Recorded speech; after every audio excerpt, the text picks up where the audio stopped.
One of the reasons the James Webb Space Telescope will usher in a new era of astronomy is its unique set of mirrors. To perform at their very best, these mirrors need to be shaped with exact precision. To find out just how that gets done, we're here at L3 IOS Tinsley in Richmond, California. So Ed, what's going on here?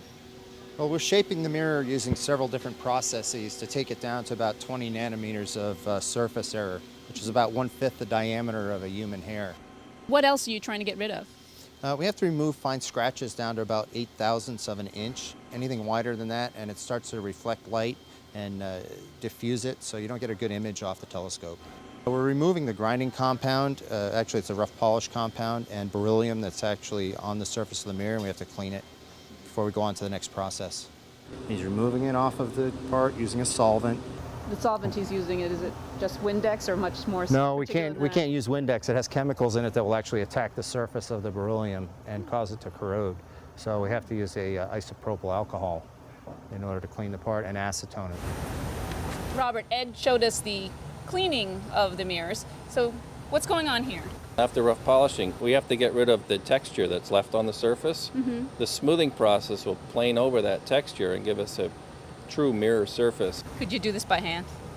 People used to do this by hand, but you could not make these mirrors. It'd be very difficult to not have residual texture in these mirrors. It looks like water. Is it water?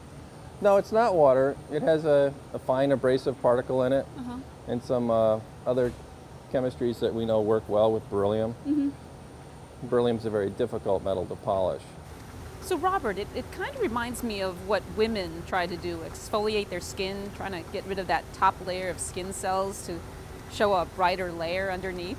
Well, the mirror surface, when it comes to this process, has a texturing on it.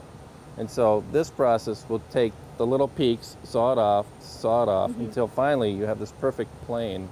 And these are not flat mirrors, but you want that surface to be just very continuous. If it has roughness in it, it won't perform well because each little lump and bump on the surface then reflects light in a different direction, and so it doesn't come back to the detectors. So this process helps it to be extremely uniform, so you have the maximum amount of surface area returning the light for you. Well, thanks a lot for showing us this. Thank you.